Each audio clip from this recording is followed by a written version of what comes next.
5 روز قبل لاہور فیز 7 میں ہونے والے حادثے نے آج تحقیقات میں ایک نیا موڑ لیا ہے۔ حادثے کے بعد ابتدائی طور پر یہ معلومات سامنے آئی تھی کہ ایک ٹریفک حادثہ تھا جو کم عمر ڈرائیور کی تیز رفتاری اور غفلت کے باعث پیش آیا، مگر آج تحقیقات میں نئے اور حیران کن انکشافات سامنے آئے ہیں کہ یہ ٹریفک حادثہ نہیں بلکہ مبینہ طور پر ٹارگٹ کلنگ کا معاملہ ہے۔ خاندانی ذرائع کے مطابق کم عمر ڈرائیور افنان کے حادثے سے قبل جاں بحق افراد کے ساتھ جھڑپ ہوئی تھی۔ Afnan D H A Y block سے گاڑی میں بیٹھی خواتین کا کافی دیر تک پیچھا کرتا رہا۔ متاثرہ گاڑی کے ڈرائیور حسنین نے کئی بار گاڑی کی سپیڈ تیز کی کہ افنان پیچھا چھوڑ دے، لیکن ملزم افنان نے گاڑی کا پیچھا نہیں چھوڑا اور مسلسل خواتین کو ہراساں کرتا رہا۔ وائی بلاک نالے پر متاثرہ گاڑی کے ڈرائیور حسنین نے گاڑی روک کر افنان کو ڈانٹا۔ دوسری گاڑی سے حسنین کے والد نے بھی ملزم افنان کو خواتین کو ہراساں کرنے سے منع کیا۔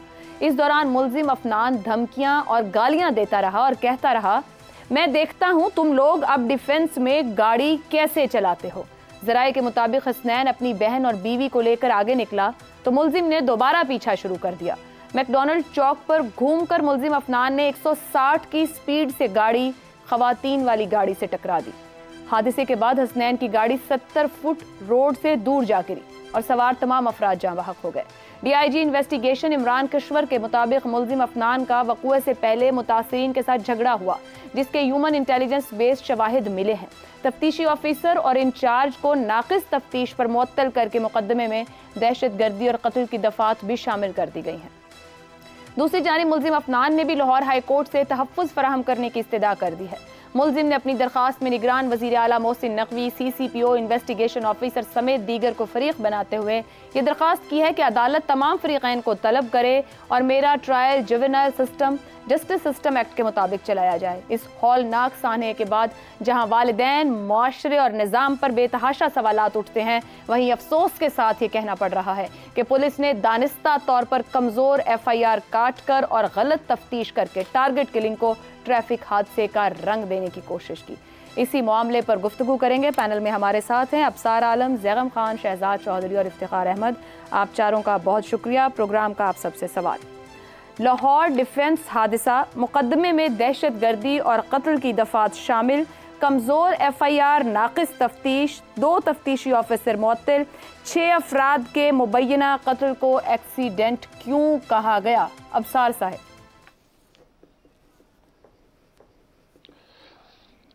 دیکھیں، جو آپ نے باتیں ابھی بتائی ہیں، یہ ہم نے ایک پروگرام اس پہ پہلے بھی کیا تھا۔ اس وقت تک یہ باتیں سامنے ہی نہیں آئی تھیں اور ہم سمجھ رہے تھے کہ ہم اس بات پہ ڈسکس کرتے رہے کہ بچوں کو گاڑی چلانے کی اجازت دینی چاہیے یا نہیں دینی چاہیے، اور لیکن یہ اتنی ہولناک یہ تفصیلات ہیں۔ میں حیران ہوں کہ کس قسم کا شیطانی ذہن تھا اس بچے کا، اور اس کے تربیت کرنے والوں سوچے کہ کتنے وہ شیطانی ذہنیت کے لوگ ہوں گے جو ہمارے معاشرے کے اندر نقاب چڑھا کے شرافت کا اور تہذیب کا وہ پھرتے ہیں اور ہمیں پتہ ہی نہیں ہوتا کہ ان کے اندر کیا چل رہا ہے۔ اب آپ یہ جتنی تفصیل آپ نے بتائی ہے، جس کو دہرانے کا میرا دل ہی نہیں کر رہا، اس کو آپ اس کی پہلی جو ویڈیو آئی تھی پولیس نے جو بنوائی تھی، اور پولیس نے اس کے یہاں پہ بڑا ہی ماڈرن مائک لگایا تھا۔ میں اس بات پہ بھی حیران تھا کہ اتنا ماڈرن مائک پولیس نے لگایا اور اس کی ویڈیو بنا کے، اور وہ چل بھی پڑی سوشل میڈیا پہ۔ کسی اور ملزم کی ویڈیوز ایسے نہیں بنتی، نہ چلتی ہیں۔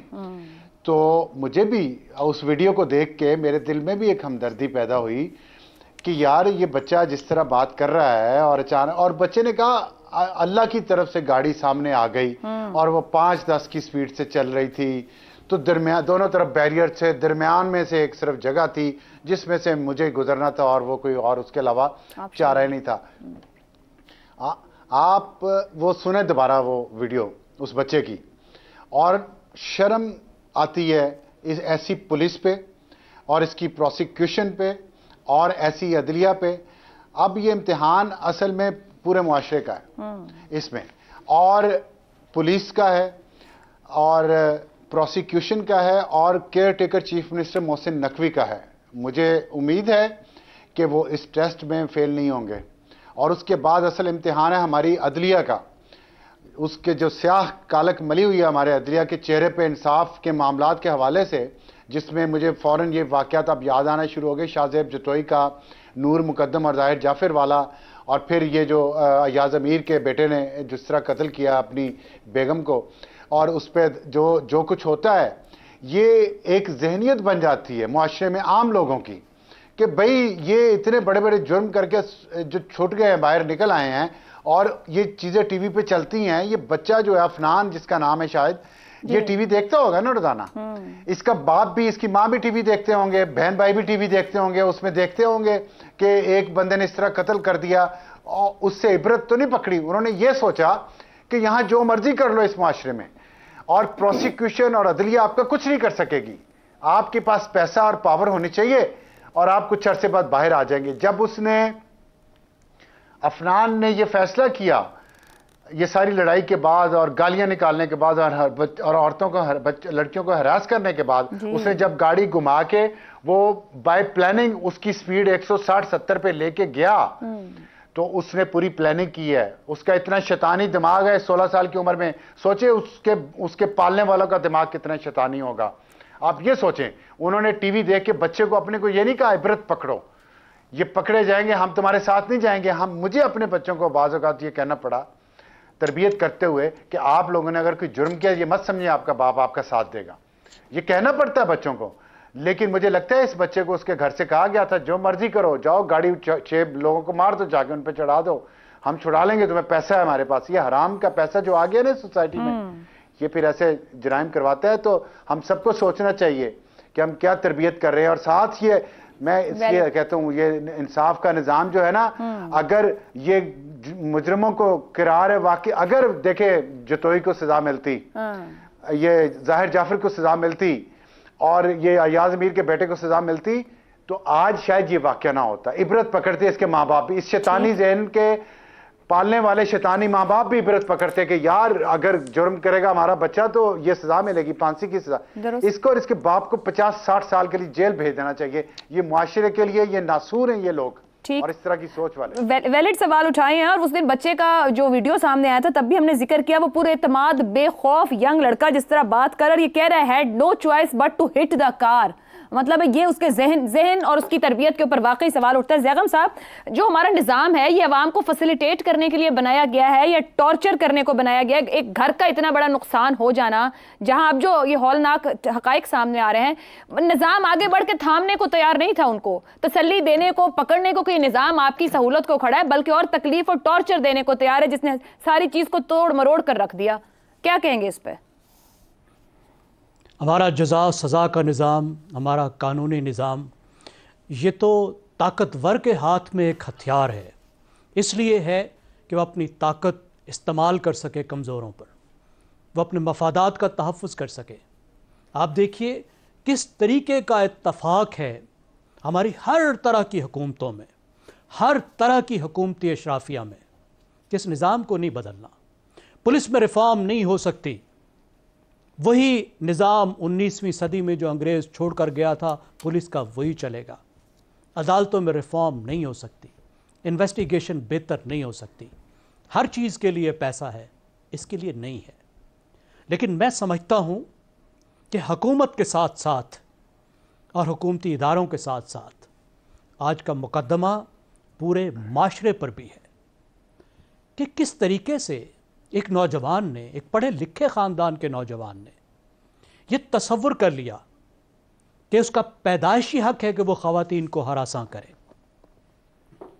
کس طرح ہم بیٹوں کی تربیت کر رہے ہیں کہ ہماری پوری توجہ بیٹیوں کی تربیت پر ہے. بیٹوں کی تربیت ہم کرنا ہی نہیں چاہتے. ہماری بچیاں کسی غیر مسلم ملک میں جاتی ہیں تو سکون کا سانس لیتی ہیں، اپنے آپ کو محفوظ سمجھتی ہیں، وہاں باہر نکل سکتی ہیں. یہاں کوئی بچی باہر سڑک پر نہیں نکل سکتی. آپ نے دیکھا وہ موٹر سائیکل اور سائیکل تو کجا، وہ کار تک نہیں چلا سکتی، فیملی کے ساتھ کار میں سفر نہیں کر سکتی. اور یہ صرف ایک واقعہ نہیں ہے، ہمارے ہاں تو خبریں ہی نہیں لگتی. بالکل درست. اس طرح کی ہراسانی میں، ریزسٹنس میں صرف پاکستان میں کتنی خواتین کے چہروں پر تیزاب پھینک دیا جاتا ہے ہر سال، آپ اس کا تصور نہیں کر سکتے. کس طرح کا تشدد فیملی ممبرز پر کر دیا جاتا ہے.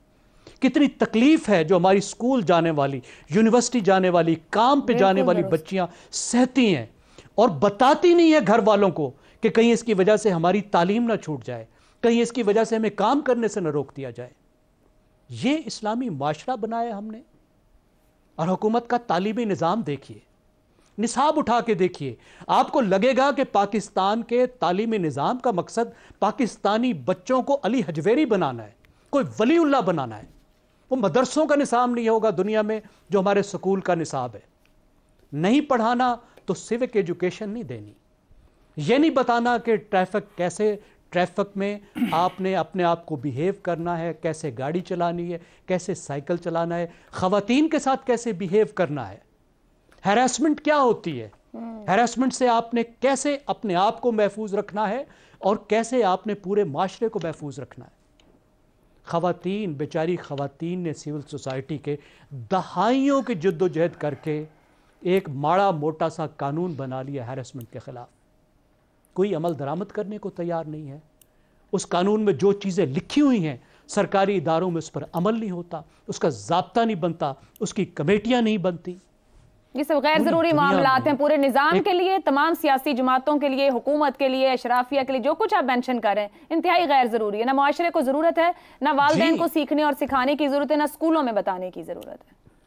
میرا خیال ہے بہت ہی غیر ضروری معاملات ہیں یہ پورے معاشرے کے لیے۔ جی، کیونکہ یہ ہماری جو اشرافیہ یہ تو سمجھتی ہے کہ ہماری گاڑی کے ساتھ تو ڈرائیور ہوتا ہے، گارڈ ہوتا ہے، ہماری بچیوں کو کس نے چھیڑنا ہے، یا وہ سمجھتے ہیں تو غریبوں کی بچیوں کا معاملہ ہے۔ ایسا نہیں ہے، یہ سب کا مسئلہ ہے۔